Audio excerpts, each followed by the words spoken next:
Di tahun 2014, di Ukraina terjadi sebuah kudeta yang dibangun dengan gerakan rakyat penentang pemerintahannya Yanukovych, persis seperti gerakan penggulingan Soeharto di tahun 1998. Untuk itu, kita akan mulai dengan menyaksikan video tentang CIA terlebih dahulu.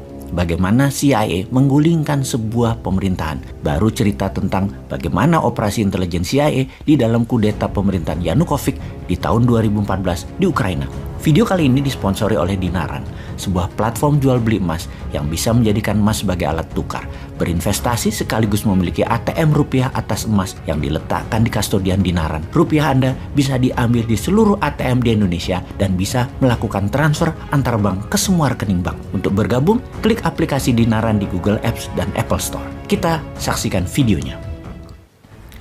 Bukan menjadi rahasia lagi kalau CIA, lembaga intelijen Amerika, sering menggulingkan sebuah pemerintahan yang sah. Ada 5 hal yang mereka lakukan dan sampai sekarang mereka masih tetap melakukannya. Yang pertama yang dilakukan adalah, dan yang ini adalah paling sering, yaitu membiayai oposisi. Cara ini adalah cara yang paling aman dan metode paling murah dari CIA. Bisa hanya memodali memberi uang kelompok oposisi atau memodali mereka yang akan melakukan kudeta. Iran di tahun 53, Vietnam di tahun 63, Brazil, Guatemala, salah satu operasi intelijen dengan model ini yang dilakukan oleh Amerika. Cara nomor 2 yang paling sering dilakukan adalah dengan assassination atau pembunuhan. Membunuh pemimpin lalu menggantikan dengan pemimpin yang pro-Amerika. Misalnya Patrice Lumumba di Kongo, dan banyak lagi pemimpin-pemimpin berbagai negara yang tidak jelas kematiannya tapi didesain oleh Amerika agar digantikan dengan pemimpin yang pro-Amerika. Lalu cara ketiga yang paling sering dilakukan oleh CIA adalah melumpuhkan ekonomi, atau dalam bahasa akademinya adalah economic assassination. Perang tarif dengan Cina, embargo perdagangan, dengan cepat akan merubuhkan sebuah negara seperti Kuba sampai sekarang di embargo. Kemudian Chile di tahun 70-an ketika Allende yang melakukan nasionalisasi atas aset-aset Amerika membuat Presiden Nixon memerintahkan CIA dengan kalimat "Make Chileans Scream" atau membuat bangsa Chile menjerit. Yang terakhir, Pinochet mengkudeta Allende. 2 hal itu dilakukan di sana. Tekanan secara ekonomi lalu mendukung kudeta oposisi. Lalu saat ini misalnya serangan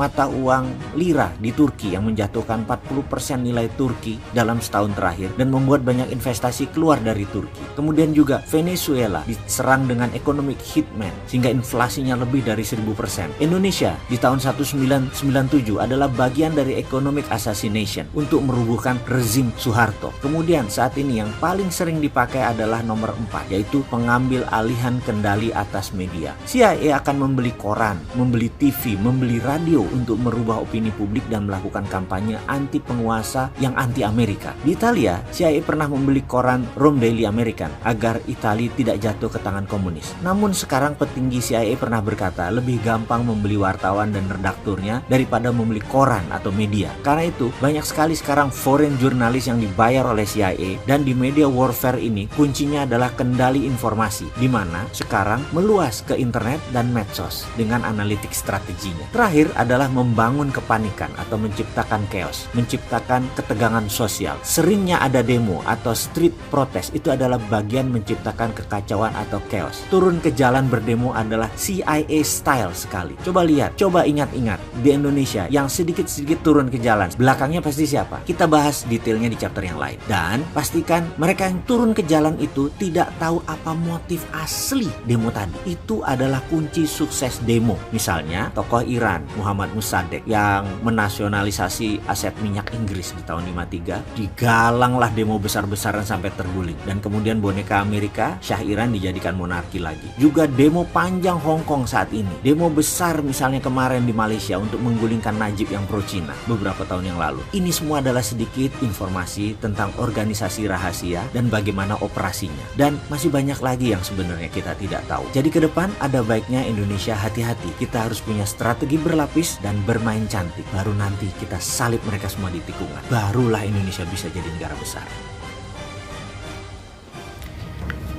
Di tahun 2014, di Ukraina terjadi sebuah kudeta yang dibangun dengan gerakan rakyat penentang pemerintahan Yanukovych, persis seperti gerakan rakyat menggulingkan Soeharto di tahun 1998 dengan memainkan parlemen, MPR, dan DPR, di mana parlemen Ukraina yang dikuasai oposisi melakukan keputusan yaitu memberhentikan Presiden Yanukovych yang pro-Moskow pada hari Sabtu 22 Februari 2014. Parlemen juga memutuskan untuk menggelar pemilihan umum yang dipercepat pada tanggal 25 Mei. Ketika itu, Yanukovych mengatakan pihaknya menolak keputusan parlemen tersebut. Dalam pidato di televisi sebelum parlemen menggelar pertemuan, Yanukovych mengatakan dirinya tidak akan mengundurkan diri dan menggambarkan langkah lawan-lawan politiknya tersebut sebagai vandalisme, aksi bandit, dan kudeta. Yanukovych juga mengatakan tindakan parlemen memilih ketua yang baru adalah melanggar hukum.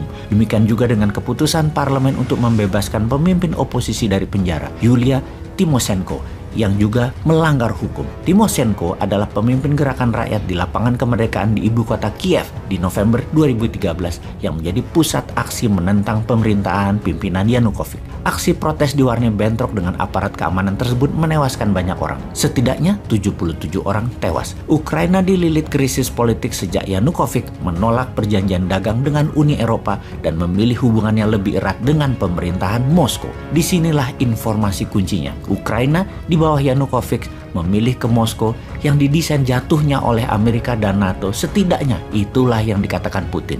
Di mana NATO pada ujung-ujungnya setelah mengambil Ukraina adalah menjatuhkan Putin dan Rusia. Strategi membuat kekacauan, menggiring berita di media, menggerakkan massa anti Yanukovych, kemudian membuat kudeta di parlemen dengan mengganti mereka yang pro-barat memang permainan yang dunia semua tahu.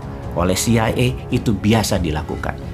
Selepas Yanukovych dipecat, Ukraina masih tegang. Bahkan wilayah Crimea disebut-sebut ingin melepaskan diri. Gejolak politik pun terjadi. Di kawasan tersebut menjadi peluang bagi Putin untuk mengambil Crimea tersebut daripada diambil NATO. Rusia mengirim tentara dengan dalih melindungi warganya di Crimea. Sejak Sabtu 1 Maret 2014, Putin memerintahkan para tentara masuk Crimea, wilayah selatan Ukraina sebagai buffer area jika suatu hari Ukraina jadi dicaplok NATO, termasuk membangun kekuatan milisi di timur Ukraina di wilayah Donbas. Inilah awal kegoncangan panjang selama 8 tahun di Ukraina sejak tahun 2014. Pemilu 2014 di Ukraina dimenangkan Petro Poroshenko yang memiliki sejarah sebagai Menteri Luar Negeri sejak 2009 hingga 2010, Menteri Pembangunan Ekonomi dan Perdagangan hingga 2012, sejak 2007 hingga 2012 dia menjadi Ketua Dewan Bank Nasional Ukraina. Poroshenko masih dianggap belum menjalankan maunya NATO sehingga pemilihan presiden di tahun 2019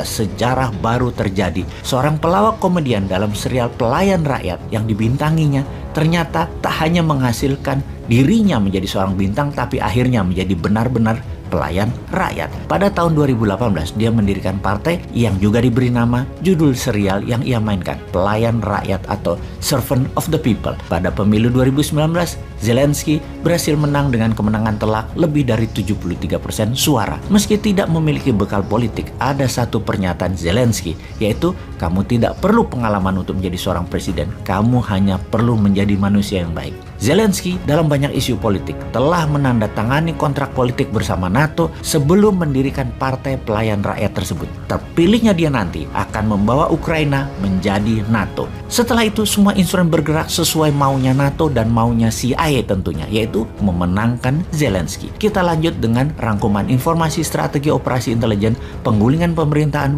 pro-Moskow Yanukovych di Ukraina di tahun 2014. Triknya adalah bahwa oposisi Ukraina didukung oleh sebagian besar Eropa dan Amerika untuk mengambil alih parlemen. Kemudian digoncang mosi tidak percaya, rakyat turun ke jalan dan media satu arah menyerang pemerintahan Yanukovych. Sebagai rencana cadangan, NATO bahkan melatih para nasionalis dan kelompok bersenjata di Ukraina Barat, di Polandia, hingga Lituania agar bukan saja siap mengkudeta secara parlemen, di mana kalau parlemen gagal dikudeta, milisi telah siap mengkudeta bersenjata terhadap Ukraina. Setelah mendapatkan Ukraina secara konstitusi di tahun 2019, dipilihlah tokoh populis untuk menjadi presiden Ukraina yang akan menjadikan Ukraina NATO. Yang kemudian di tahun 2022 ini, Rusia tidak bisa menahan diri lagi untuk melindungi kedaulatan Rusia, mengambil Ukraina sebelum diambil NATO. Kalau Indonesia pelajarannya bagaimana? Sama seperti Timor Timur, pemerintahnya sekarang tidak nurut Indonesia misalnya, tapi lebih condong ke Australia. Dan tahu-tahu Timor Timur ikut kuat dalam Fakta Pertahanan Australia, India, Jepang, dan Amerika, atau mau ikut AUKUS Australia, Inggris, Amerika, atau gabung FPDA Five Power Defense Agreement, 5 negara Commonwealth, Malaysia, Singapura, Inggris, Australia, dan New Zealand. Yang pasti Timur diinvasi sama Indonesia kalau Indonesianya nyalinya memang negara superpower. Ngomong-ngomong, apakah yang menjabat sekarang begitu pikirannya apa tidak? Apakah mikirin buffer country seperti wilayah Sarawak, Malaysia, Singapura, Papua Nugini, Timur? Apa karena merasa negara kepulauan Selatan Pasifik bukan negara agresor? Negara Australia juga bukan agresor. Singapura bukan agresor.